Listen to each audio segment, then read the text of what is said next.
அறம்நாடு channel பெருமையுடன் வழங்கும் senior journalist Umapathi fans meet. இயக்குனர் நடிகர் பாக்யராஜ், இயக்குனர் நடிகர் அமீர், சேலம் ஆர் தமிழ்செல்வன் மற்றும் பல பிரபலங்கள் கலந்து கொள்ளும் விழா. நாள் மார்ச் 7 வெள்ளிக்கிழமை மாலை 5 மணி முதல் இரவு 10 மணி வரை. இடம் Ambika Empire 3 star hotel, Vadapalani, Chennai. Limited seeds தான் இருக்கு, உடனே புக் பண்ணுங்க. Booking contact 6383515655. பஃபர் டின்னரோட டீடைல்டா பல விஷயத்தை பேச போறோம். புக் பண்ணிட்டு நேர்ல வாங்க, நிறைய பேசலாம். ஃபர்ஸ்ட் லைன் நேயர்களுக்கு வணக்கம். நம்ம என்ன பார்க்க போகிறோம்னா, சர்வதேச அளவில் நடைபெற்ற ஒரு பரபரப்பான சம்பவம். இதுவரை இது போன்ற ஒரு சம்பவம் இந்த உலகத்தில் நடந்ததில்லை. எந்த அதிபரும் இப்படி நடந்து கொண்டதில்லை. எந்த அதிபரும் இப்படி அவமானப்பட்டதும் கிடையாது. அப்படின்ற மாதிரியான ஒரு சம்பவம் நீங்கள் பார்த்துருப்பீங்க ஜென்ரலாக. அதாவது நேற்று வந்து ஜெலன்ஸ்கியும், உக்ரைன் அதிபர் ஜெலன்ஸ்கியும் ட்ரம்ப்பும் பேசி கொண்டது பற்றி சின்னதாக நியூஸ் போட்டிருப்பாங்க. இது ஏன் நடந்தது, எப்படி நடந்தது, எப்படி ஜெலன்ஸ்கி அவமானப்படுத்தப்பட்டார், எதற்காக அவமானப்படுத்தப்பட்டார், ஒரு அதிபர், ஒரு நாட்டோடைய அதிபரை அழைத்து நைட்டோட நைட்டாக நீ வந்து எல்லாத்தையும் துரத்தி விடுன்னு சொல்லி ஒரு சொல்கிறாங்க அப்படின்னா, இதுதான் உலகின் முதல் முறையாக நடந்த சம்பவம். அதே மாதிரி ஒரு அதிபரும், உலகின் நம்பர் 1 நாடு என்று கருதப்படக்கூடிய அமெரிக்காவோட அதிபரும் நேருக்கு நேராக ஓப்பன் மைக்கில் எல்லா பத்திரிக்காரனையும் கூப்பிட்டு நேருக்கு நேரம் என்ன மேட்ரு சொல்லு அப்படின்றது இது வரைக்கும் நடந்ததே கிடையாது. அப்படி ஒரு ரெண்டு பேரும் நேருக்கு நேராக மோதிக்கொண்ட அளவுக்கு ஒரு சம்பவம் நேற்று நடந்திருக்கு. அதை தான் நீங்கள் இப்போ பார்க்க போகிறீங்க. அந்த வீடியோவை நான் உங்களுக்கு போட போகிறேன். அதாவது என்னென்னா, உக்ரைன் போர் வந்து கிட்டத்தட்ட 1-2 வருஷமாக நடந்துக்கிட்டு இருக்குது. ரஷ்யாவுக்கும் உக்ரைனுக்கும் நிலத்தகராறு, அதாவது எல்லைகளை வந்து அவர்கள் ஆக்கிரமித்து கொண்டார்கள் அப்படின்றதுல தான் அந்த பிரச்சனை போயிட்டுருக்கு. அது நீண்ட நாளாக சண்டை நடந்துகிட்டு இருக்குது. 2014 அக்ரிமெண்ட் போட்டாங்க, அதை மீறி திருப்பி அடுத்த சண்டை நடந்தது, இப்போ நடந்துக்கிட்டு இருக்கு. ஸோ இந்த சண்டையை வந்து தூண்டி விட்டது யார் அப்படின்னு பார்த்தீங்கன்னா, யூரோப்பியன் யூனியனும் அமெரிக்கா, பிரிட்டன், இவர்கள் தான் வந்து பேக்கப் பண்ணி புதினுக்கு குடைச்சல் கொடுக்கணும், ரஷ்யா குடைச்சல் கொடுக்கணுன்றதுக்காக நாட்டோவில் உக்ரைனை சேர வச்சு, அதாவது இவர்களோட யூரோப்பியன் யூனியனோட இவரை சேர்ந்துட்டு ஒட்டுமொத்தமாக எல்லாம் சேர்ந்து ரஷ்யாவுக்கு ஒரு செக் வைப்போன்ற மாதிரியா துவக்கப்பட்டது தான் இந்த போர். அப்படி உங்களுக்கு எல்லாருக்கும் கடந்த காலத்தில் பார்த்துருப்பீங்க, தெரிஞ்சிருக்கும். ஸோ இந்த போரை இப்போ ட்ரம்ப் வந்தோடனே இந்த போர் நின்று போயிடும் அப்படின்னு சொல்லி நம்ம ஏற்கனவே சொல்லியிருக்கோம். ட்ரம்ப் ஆட்சிக்கு வருவதற்கு முன்பே, ட்ரம்ப் வெற்றி பெற்றால் எல்லா போரும் உலகத்தில் நின்று விடும் அப்படின்னு நம்ம நீங்கள் பழைய வீடியோ எடுத்து பார்த்தீங்கன்னா தெரியும். ஸோ அந்த வகையில் என்ன பண்ணுறாங்கன்னா, முதல்ல வந்து பாலஸ்தீன் பிரச்சனையை தீர்க்கிறாரு. இப்போ சைலண்ட் ஆயிடுச்சு. கிட்டத்தட்ட 1.5 வருடமாக, 1 வருடத்துக்கு மேலாக நடந்த போரை வந்து முடிவு கொண்டு வந்தார் ட்ரம்ப்பு. ஒரே நாளில் ஆட்சிக்கு வந்து பதவியேற்று 3வது நாளே அதை நிறுத்தி விட்டார்.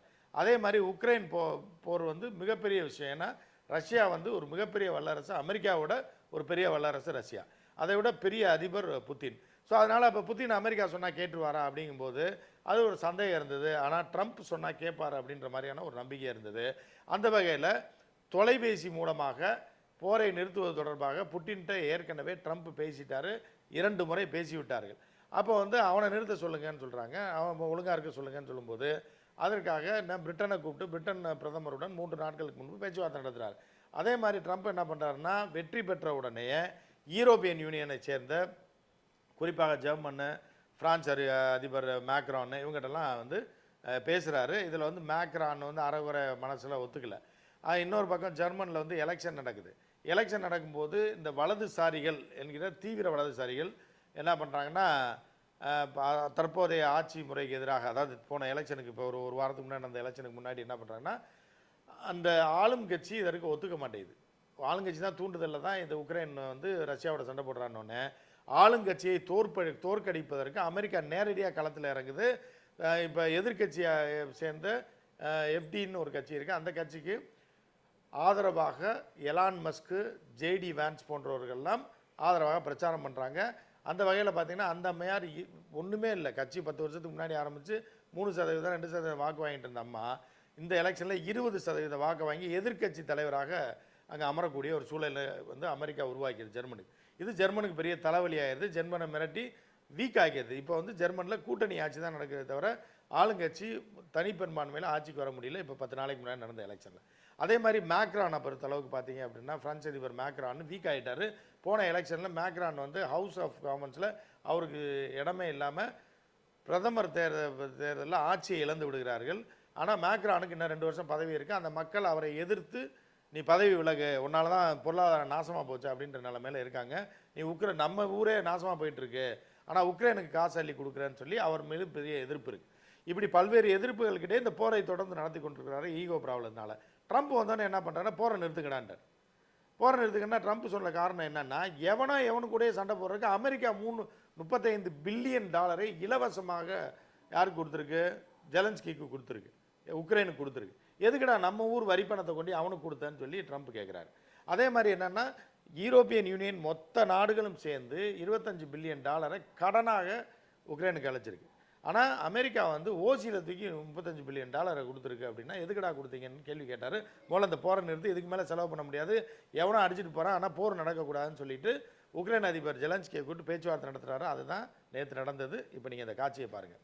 இதில் ட்ரம்ப் சொன்ன 2 விஷயம் அதிபயங்கரமான விஷயம். ஒன்று என்ன அப்படின்னா, நீ முதல்ல போரை நிறுத்து, என்னன்னா 3ஆம் உலக போருக்கு அடி போடுறியா நீ, உன்னால் 3ஆம் உலக போர் வந்துடும் பார்த்துக்கோ, நானும் சொல்லிகிட்டே இருக்கேன் நீ பாட்டுக்கு பேசிக்கிட்டே இருக்க அப்படின்னு ஒரு விஷயம்.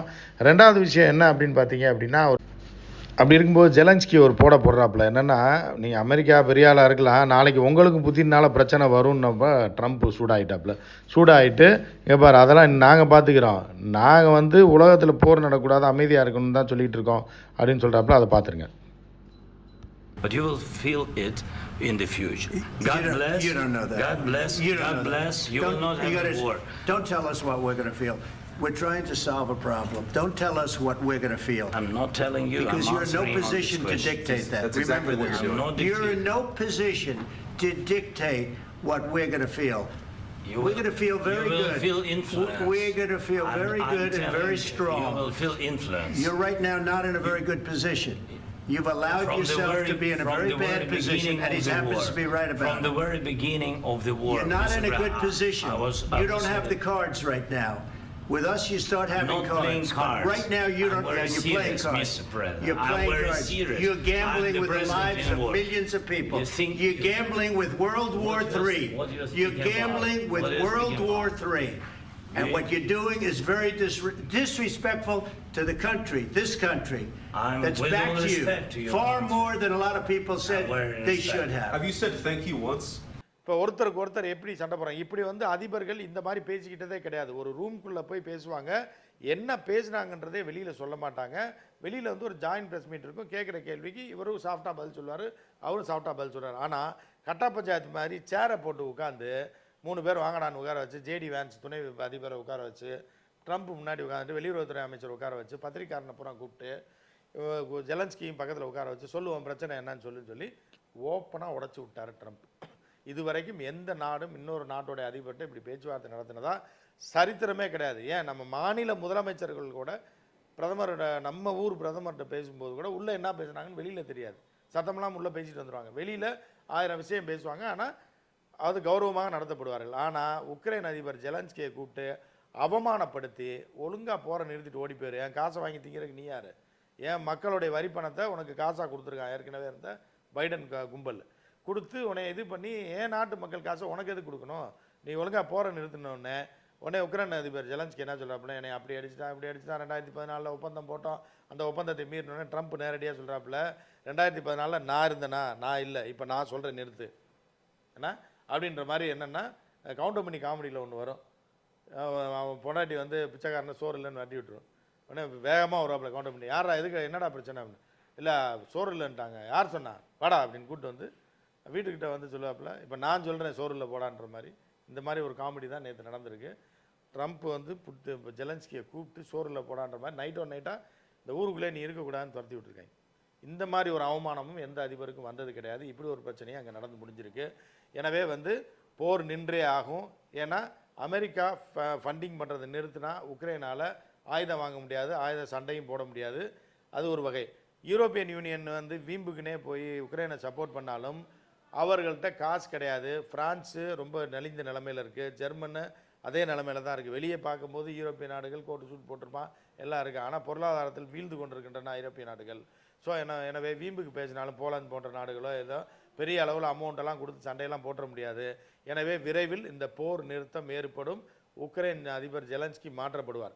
இதே இன்னொரு விஷயம் நான் சொல்லிக்கிறேன், என்ன அப்படின்னு பார்த்தீங்கன்னா, பைடன் ஆட்சி தொடர்ந்திருந்தால் ஒன்று இந்த போரை நிறுத்த முடியல என்றால் ஜெலன்ஸ்கியை போட்டு தள்ளியிருப்பாங்க.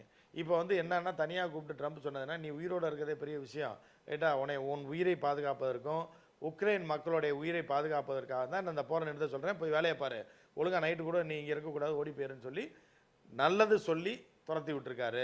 இந்த மாதிரியான சம்பவங்கள் உலகத்தில் எப்போதுமே நடந்ததில்லை, இந்த முறை இப்போ இது மாதிரி நடந்திருக்கு. இது உலகத்தை அதிர்ச்சி அடைய செய்திருக்கிறது. இன்னொன்று என்ன நினைப்பாங்கன்னா, இனி ட்ரம்ப்கிட்ட போய் நம்ம பேச்சுவார்த்தைக்கு போக முடியுமா, இந்த மாதிரி போட்டு உடச்சிட்டா என்ன பண்ணுறதுன்னு பிற நாட்டு அதிபர்களும் அவரோடு சென்று பேச்சுவார்த்தை நடத்துவதை ஒரு அச்சம் கொண்ட ஒரு இதோட தான் பார்ப்பாங்க அப்படின்னா கூட, ஆனால் எல்லாரையும் ட்ரம்ப் அப்படி செய்து விட முடியாதுன்றதும் ஒரு விஷயமா நம்ம புரிஞ்சுக்கணும்.